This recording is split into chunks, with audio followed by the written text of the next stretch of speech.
Cool. You ready?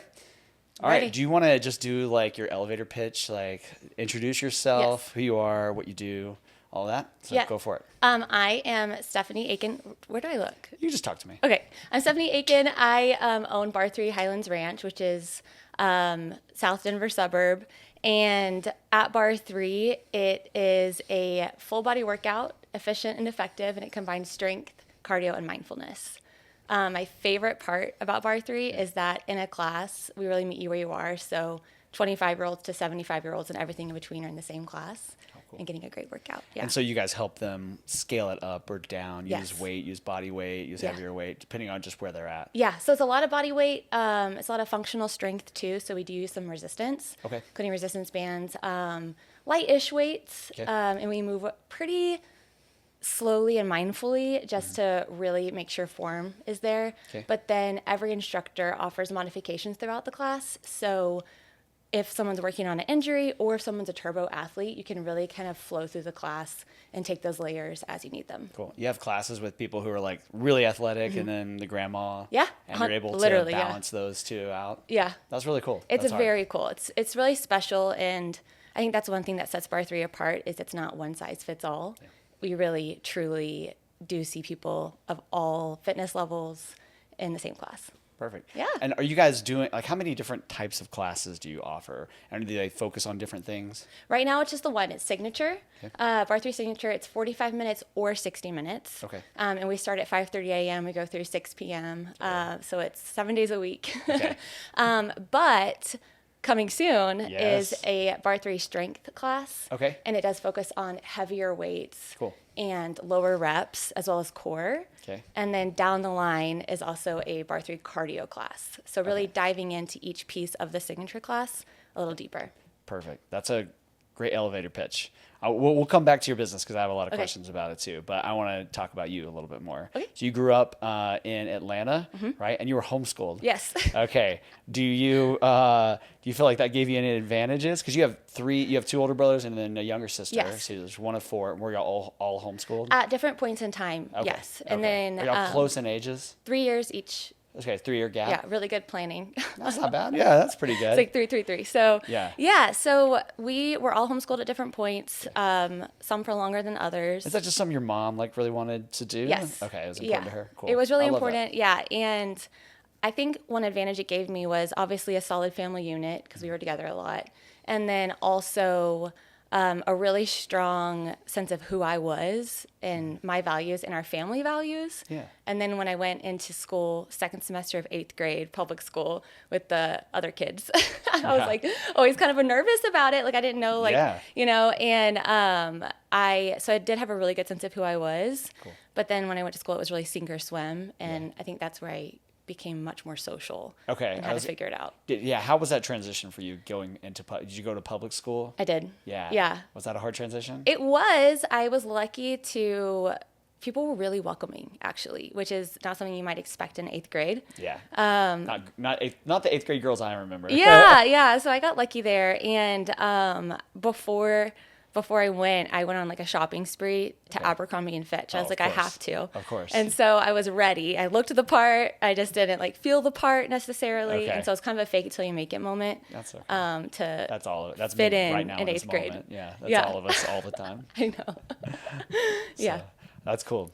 Awesome. So then you got right into sports, it sounds like. Yeah, so I did play sports even. That's a great way to like meet people and just like Yes. immediately have a team and like, oh, I can sit with this group of people at lunch because that's my basketball team. Or that's my sports team. Yeah. I played sports all the way growing up. So starting in all the sports, but I played basketball mostly and swimming mostly. Okay. And I had those teams we traveled a lot while being homeschooled. Okay. And so I had that. Were any of those socially. kids that you were like playing with, were they in your school? Oh, okay. So you didn't know Yeah. really going to this school. But whenever I went out for the 9th grade basketball team, and that really did become like such a good group of people. Okay. And that's where I learned really truly about leadership, about the beauty in teamwork, and in positive thinking and what that meant and how you communicate with people. Okay. I could see another team, and if they started bickering with each other, I knew we won. Even if we were behind, I was like, oh yeah, we won. We got this. Yeah, because like we were such a, that was really important to our team, was just to be really like cohesive and encouraging. And so you were the team captain in Yeah. high school. That's awesome. Your junior and senior year, just your senior year? I stopped playing senior year. Okay. I kind of got into social life a little bit more and just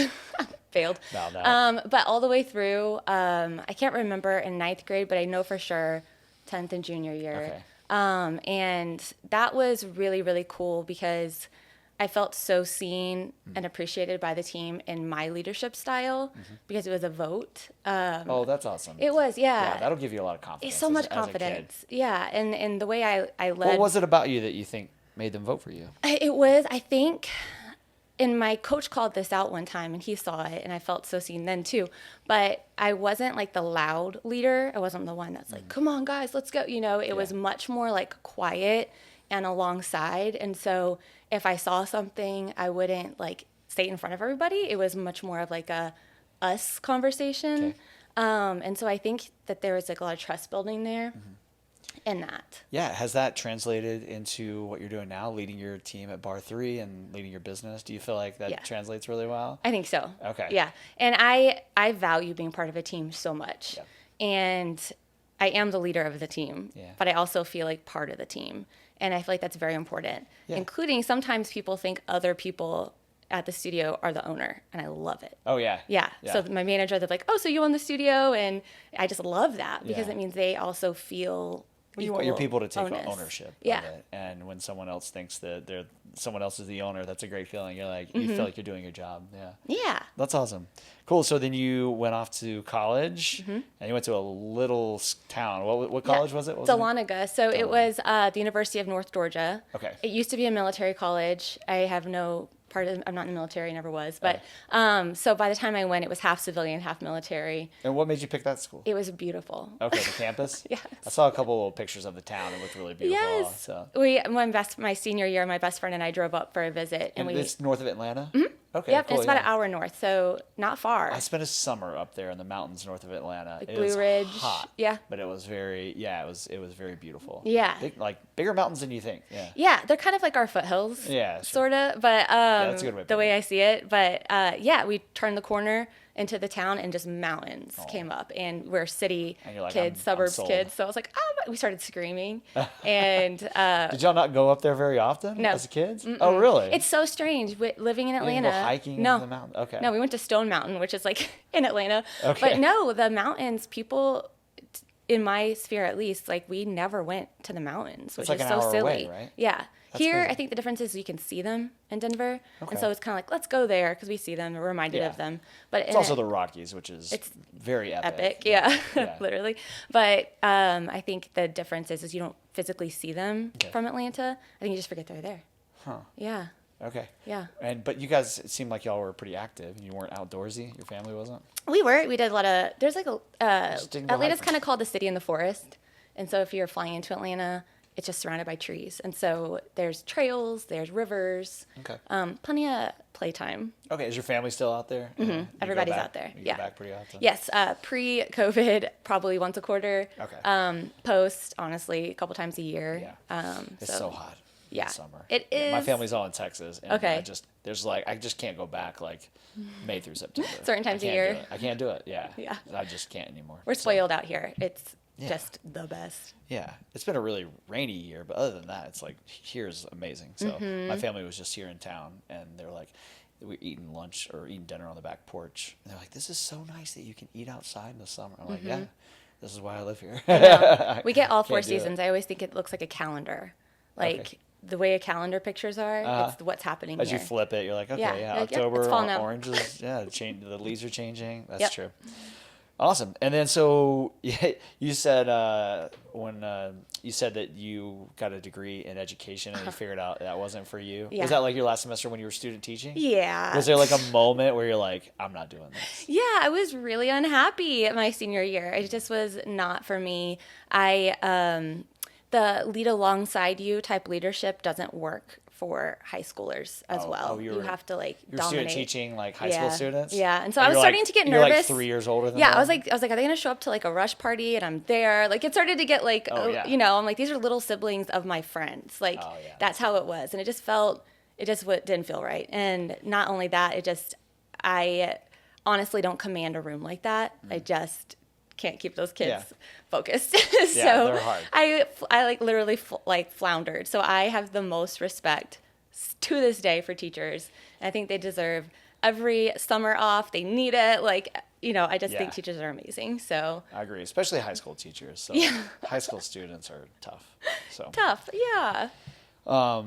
Okay, and then so you pivoted to doing digital marketing. Marketing, yep. So tell me about that. How did you get into that? To be honest, I think one of the best things I do is I'm a pretty good writer, fairly good communicator, and I'm good at socializing with people. And I feel like I understand people, or at least I try to. Yeah.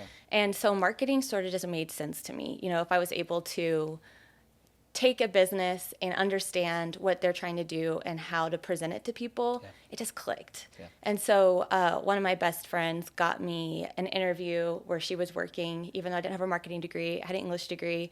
They were hiring, they were willing to teach. Oh, that's cool. And so I got in there and they taught me everything. And it was a young company, so I was able to really have access to the upper leadership and learn a lot from them as far as leadership goes. Was that here in Denver? It wasn't. It was in Gainesville, Georgia, which is also north of Atlanta, kind of between Atlanta and Dahlonega. So so you started off doing marketing, and then how did you get from Georgia to Denver? I lived in Greenville, South Carolina for a little while. Opened a office with the company I was working for. Okay. And Barre3 came into town. Okay. And I found the workout and was addicted. I was like, this is a game changer, because I was a much more playing team sports. Like, so you married at this point? I was married, yeah. Okay, so we moved there. And you've been married like 10 years? Yes, we just hit 10 years. Congratulations. Thank you. Yeah. That's awesome. Good old Southern thing, getting married straight out of college. Yep. Me and my wife, same exact thing. We've grown up together in so many ways. Same, and Did y'all meet in college? Uh-huh. Okay. His name's Blake? Yeah, Blake. Okay, cool. Yeah, we met at 20 years old, and so that's adorable. Yeah, I'm 34 now, so we've done a lot of life together so far, which is pretty neat. That's cool. And so did he move to Gainesville with you, or were you guys, when you opened that office there? Yes. Yeah. Okay. We moved to Greenville together. That's like a month after we got married, we moved together, and it was, first year of marriage for us was not easy, just because it was so much at once. Yeah. And we were so young, just really trying to figure out like how that all worked, and getting into his first out of college job. Yeah. I'm in my first out of college job. It's like all that. There's some things about that like first year or two of marriage that I miss. Being incredibly poor is not one of them. So poor. So poor. I have a really funny story. We were so poor, we couldn't go anywhere. Yep. We were just at home, like having drinks, not going out, and we were so bored. And I think this was pre like Netflix and all that, and this is Blockbuster days. Yeah. And we found a lightning bug stuck in a spider's web, and I was like, we like saved the lightning bug. Like we got like a little like sewing needle and like saved the lightning bug, and I'll never forget it. And I was like, wow. But the spider died of starvation. The spider, we're in Greenville, South Carolina. I feel like got another lightning bug. Yeah, it's fine. So it's like in some ways like I miss those times. We would do the Blockbuster thing where you like could go and rent like multiple movies for you're like a subscription model. $7 7 days or something. Yeah, exactly. And you just go get a bunch of movies and you bring them home, and then you just exchange them, and you paid a monthly fee or whatever. Nice. And we would just like watch so many movies because we just couldn't afford to go anywhere. So my wife tells a story about having a spreadsheet of our budget. And like every penny, and she had like gum. I bought like a pack of gum, and she like added that into the spreadsheet. It's like gum, 75 cents. Like every single penny was accounted for. So. And the feeling of a full refrigerator was so nice. I was like, we're okay. The first of the month, you get to fill that fridge up. Like, we're gonna make it. Yeah. But I don't miss it. I wouldn't go back. It's like fun to think about and reminisce, and there's definitely you're proud of it now. The simplicity of life in those moments is something that I yearn for, but the struggle is not something I miss. So. All right, so you're in Gainesville. Barre3 comes into your life. How does Barre3 come into your life? As a client. And so one of my friends... Did they like come into your office and hand a pamphlet? Some of your friend invited so I you? actually found it the bar workout from Pure Barre, which is a different bar brand. Okay. And they were the only ones in town at the time. And it was a true understanding of a different type of workout, and that it could be challenging. And I needed a challenge because I was so used to like the HIIT workouts and running, you know, the sprints and all those things. And I just didn't believe it was going to be hard, and I wanted it to be hard. And so I found it there, and then I started researching. I was like, what is this barre situation, you know? And I researched different barre methods and companies, and I found Barre3, which wasn't in town yet, but the vibe I loved. It was so like West Coasty, like you're barefoot and it's airy and natural light, and we work on a cork floor. A lot of barre brands are on carpet. Okay. And I didn't always love that, just kind of the feeling of it. But anyways, the cork floor, the light, and worked in a neutral spine and felt less like a ballet class. It is so far from a ballet class. Okay. It's much more functional strength. And so I resonated with it more. And I was telling all my friends about it. We were actually doing Barre3 online. And so it's just a on-demand workout. We would do it in our office, like after work, we'd pop it on. And then they opened in town, so I was already familiar with the brand. Yeah. And I wrote them. I was like, oh my God, I'm obsessed with Barre3, and I would love to audition to be an instructor. And so that's how it happened. Okay. And so I was a founding instructor for the Greenville studio. Okay. And I credit them so much in giving me my start in Barre3. And who was the studio owner there? Katie and Lizzie, and they are sisters. And they still have a studio there. Okay. Yeah. And they just took you in? They did. And helped you and let you teach? Yep. And the first time I met Katie, she literally just threw her arms up for a hug. And she's like, hi, the first time I met her. Cute. Yeah. And it just felt, I was like, this is exactly what I thought it was going to be. And everything just kept reinforcing that it was the right place to be. And it truly So that became kind of your community? It did. Yeah. Big time, and my hobby. And so I would be like, you know, working on my content and listening to my playlist for class, and like, you know, kind of thinking through what moves I might want to do, and more I wanted to be there more. Oh, okay. And so when we moved out here to Denver, very important was we lived near our Barre3 studio. And at the time, the only studio was in Cherry Creek. Okay. And so I reached out and I was like, hey, we're moving to Denver. It was my husband's job. That's what got us out here. And I auditioned to teach for them. They just needed to see that I actually knew what I was doing. Sure, yeah. And you feel like you nailed that audition? I got it. I got the job, yeah. So, and then started teaching for the Cherry Creek studio. Cool. Yeah. So it was a nice transition, and it truly was a community. 2016. Okay. And so then you did that, and then you opened yours in 2019. When did you feel like you knew you wanted to open your own studio? I pretty quickly after starting at the Cherry Creek studio began managing full time. Okay. And so I left my digital marketing job, which they were so sweet to let me come do it out here remotely. But then I was like, and then you left. Yeah. But so when the opportunity came, doesn't it feel bad when someone does something so nice for you like that? I was like, don't let it ruin for everybody else. Yeah. And then you're like, thanks for letting me work remote. I'm actually gonna quit. I did give like 3 months notice, so I feel like that was solid. That's good. That's enough. Yeah. But then I went full time and started managing. And the studio owner here, who's actually now my business partner, Julie Gordon, she owns Cherry Creek Studio and the Highlands Square Barre3 studio. Okay. And I was managing for her, and she was so generous with me in really peeling back the curtain and letting me kind of act almost as a partner with her. And so together we were able to grow and really create a fantastic community and grow her community, which she'd already started. And then we also, while I was her manager, opened a Highlands Square studio, so a second location. Okay. And truly, I loved it so much. I cared so much that I hit a cap. It wasn't mine, you know, and it wasn't my studio. And so that ownership, I couldn't go any further in it. Yeah. And so it really was that I just needed my own. Yeah. And then how did you settle on Highlands Ranch? I was looking to... Did you do a lot of research, market research? Yeah, a ton. And that's one thing that's great about Barre3, the home office, it's a franchise. They were very supportive in helping us do that research. You know, I'd say I think this place would be great. And then they would pull the demographics and, you know, how many people live there and, you know, that kind of thing to say whether or not they thought it was a feasible place.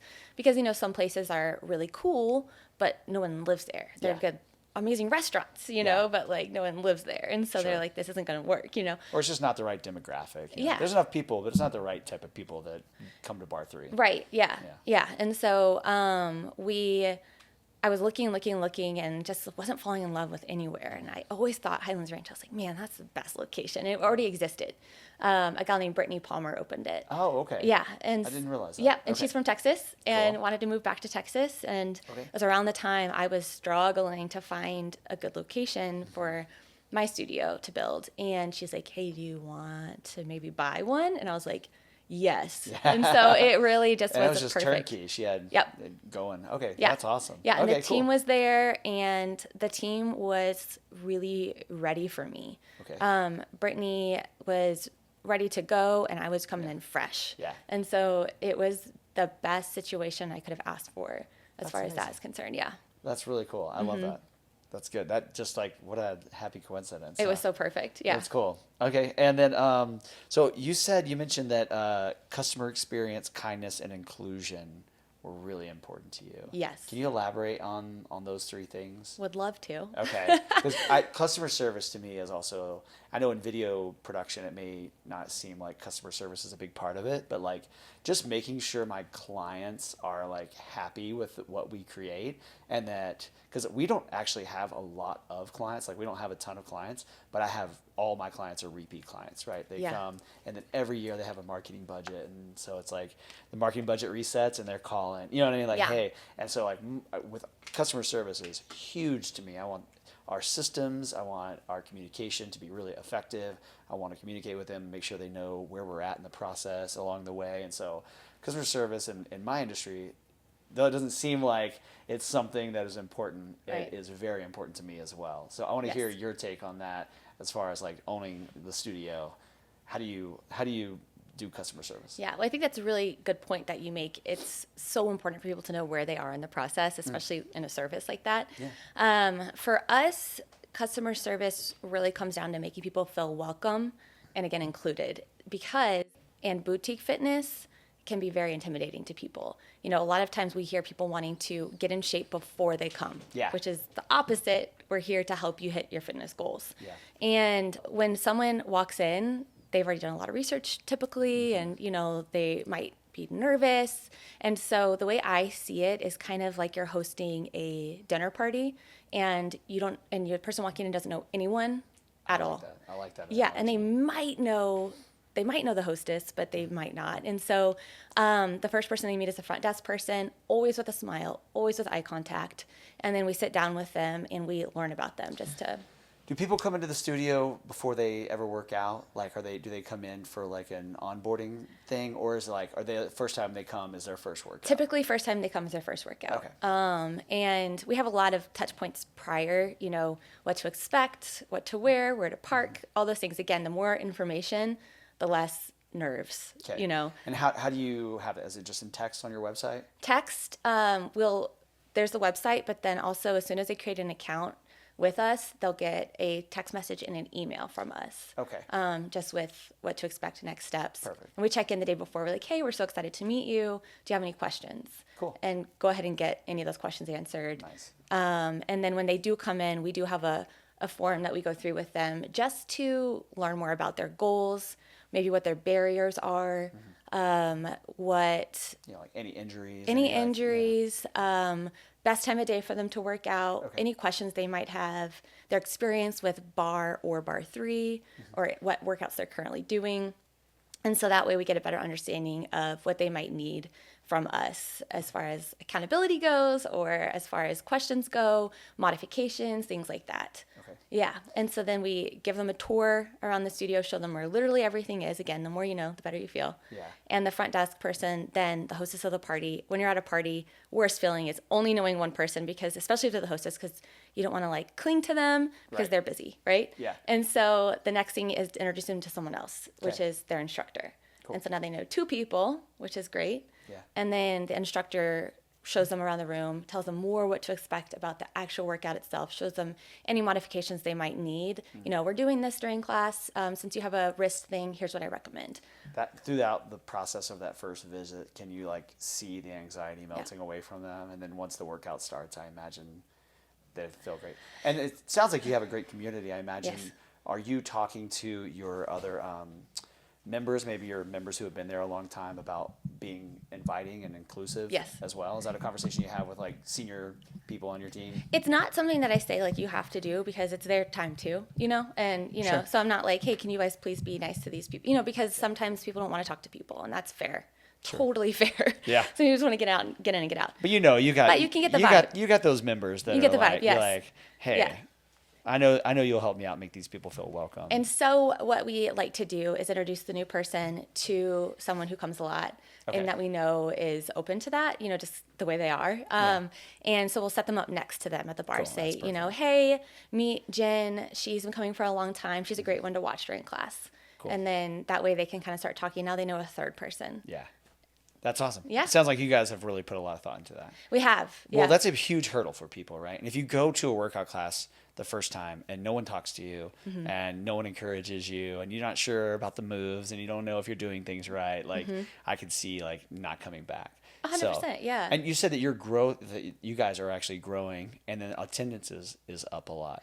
Yes, except for summer. Summer is always a slow time, especially especially this year. It's been wild, but even still, we're still up year over year. But yes, we've been growing exponentially year over year. What do you attribute to that mostly? The class, the experience. Okay. If we can get people in, they're going to love it. Okay. Typically, especially if they know what to expect. Yeah. And so that for sure. I think our follow-up process too, we have been really focused on. So checking in with someone the next day, making sure that they have all the information they need. How do they feel? Do they know how to book their next class? Things like that. And so just helping them get in again. Yeah. And them knowing their options, how often they should come to hit whatever goals they are looking to hit. Or how does membership work then with you guys? Can they come unlimited times, or is it a certain amount of times per week? Both. So we have an unlimited, which we price to be affordable. We don't ever want to become like unreachable. Sure. Because that's honestly like with inflation, and a lot of places are just like going. Yeah. And so we work very hard to keep it at a manageable place. It is hard. And it is the best option if you're going to be coming even 6 times a month. Okay. But outside of that, you can do packages. So if you're going to pop in, so say somebody's main thing, they come to us, they're like, I cycle every day. That's my main thing. I want to come here twice a month. Okay. Then we're not going to sell them an unlimited membership. Yeah. We're going to give them the option that's best for them. Cool. And so we have packages. We also have once. So like a punch card type situation? Yeah. Okay. Yeah. And then we have like a 4 times a month option for people who are just sprinkling it in, or maybe just kind of trying to make sure they like it before they go unlimited. Yeah. Cool. And if you're traveling, if you're a member at Barre3 and you're traveling and there's somewhere else that has a Barre3, can you pop into those for like visits? Yes. Or? Yeah. Okay, cool. And it's an unspoken thing, but we all do it. So, you're just like, hey, I'm a member at this place. And we're going to join give us for this workout. Yeah, totally. 100%. And awesome. No one, to my knowledge, has ever been turned down, and that's how we do it. And the owner network at Barre3 is extremely tight and very supportive of each other. Okay. And so that's another huge win as far as, I'm concerned. It's great resource. Yeah. A lot of smart, hardworking women that I can just tap for, ideas or whatever. But we always take care of each other's people. And you've mentioned women a few times. Yes. What's the demographic of your typical class? I would say mostly women, some men, and it's really, really good for men. As long as why? It's functional strength. It's it's those things, strengthening glutes, strengthening core, flexibility, all of those things. Flexibility is a thing that I have noticed. I'm almost 40. That's the thing I've noticed is going really fast. Yeah. You just my flexibility. I just can't bend certain ways anymore, and things are hurting. So mobility is big with Barre3, and so men who do Barre3 have always said that it helps them, and women too, ski better, snowboard better, bike better, pickleball better, basketball better, all those things, because they are able to do it more safely. There's that range of motion. You know what I mean? I feel like the range of motion is going, and that's when I feel like injuries happen. Totally. So. Yeah. But if you can get your glutes to fire, your back won't fire. And so if your glutes are protecting you, your abs are protecting you, your low back won't say I got this. Oh, no, I don't. And then, I'm done today, guys. I'm done. Yeah. So it's really important. And so we do have a few guy members. They usually come in first, with their significant other or their wife. Sure. And then they're like, actually, this is awesome. And then slowly come on their own. You win them over. over time. Especially once they start to see the results. Yeah, right? exactly. And as long as they're comfortable and they come in knowing that they're probably going to be the only guy in the room, then they're good. Yeah. Yeah. Are there any other services that you guys offer? Are you guys doing one-on-ones with people or nutrition or anything like that? I do a couple of private classes. Okay. I have a client or two that we do regular private classes and open to that. We do offer childcare, which is a game changer. Well, that goes back to the inclusion of being inclusive for moms, because what are stay-at-home or just moms with kids, like my wife is mid-30s and with 3 young kids, and it's hard to find time to work out, especially if no childcare, Right. So, yeah. Tell me about the childcare. How do you guys do that? Yeah, it's by session, and so we give our members, just FYI, our members have like ridiculous amount of perks. Just perks. And perks. And one of those is a big discount on Play Lounge, and so they can buy a package and get it down to like $4 a session. What is Play Lounge? It's a little area right in the lobby. It's got a pony wall, and the kiddos go in there, and we have a Play Lounge associate who's in there who actually loves kids, and that's a job requirement. I'm not going to put someone in there who's willing to do it. Sure. I'm going to put someone in there who's like, I love babies, So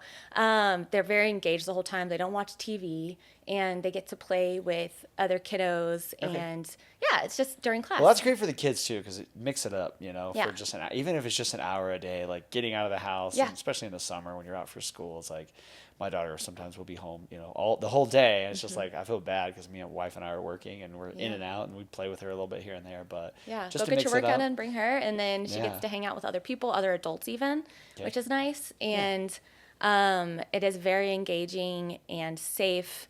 And a lot of times kids will grow up there. We get them as babies, and then they go all the way up through, and it's really special. And I love having kids in the studio. Cool. Mm-hmm. That's awesome. Yeah. So what's the future for Barre3 Highlands Ranch? The future, continued growth. It really is a different game than pre-COVID now. And I think that it's always trying to question the assumptions that we had prior based on like what class times work best, what digital offerings are still being utilized. We do live stream classes. We have tons of on-demand classes, which are incredible. Okay. So just kind of figuring out like what our clients need and continuing to grow that way. I am somewhat a creature of habit. And so that's somewhere I'm really pushing myself, is really looking at what is working for our people now versus what used to work. Right, and not just what works for you. Mm-hmm. Yeah, and so if you get stagnant, that's when I feel like the death rattle. Yes, that's a good way of putting it. Yeah. Yeah. So just keeping growing. I want to continue to elevate our team. I would love to see, one day multiple full-time team members and maybe a second studio or a second venture. But I think just growth and just busting at the seams with a great community. That's all I want. That's awesome. Yeah. Cool. Anything else you feel like people need to know about you and Barre3 before we wrap up? I think just don't be afraid to try something new. Okay. Don't feel like you have to get ready to go somewhere. And I think that a lot of times everybody else comes first, especially, I think, not only, but especially as women. Oh, for sure. We often put other people first and everybody's needs above ours, so much so that many times women become depleted. And I think that if we can flip that and remember that it's important to take care of ourselves, fill our cups, then we're going to be able to show up better for everyone else. And longer. I mean, this stuff literally adds years to life, and mobility to life and good years. Yeah. And so don't put it off. Just start going. I hear that, moms. Yeah. Give your future self a gift today. Go to Barre3. Yeah. Cool. Awesome. Well, thanks so much for your time. That's kind of it. Yeah. Awesome. Well, good. This was a pleasure. Yeah. Thank you for giving me the opportunity to come talk about Barre3 and my team and my community. It means the world. Cool. Well, keep doing amazing things in this community, and we'll have you back. Okay. Thank you. Bye.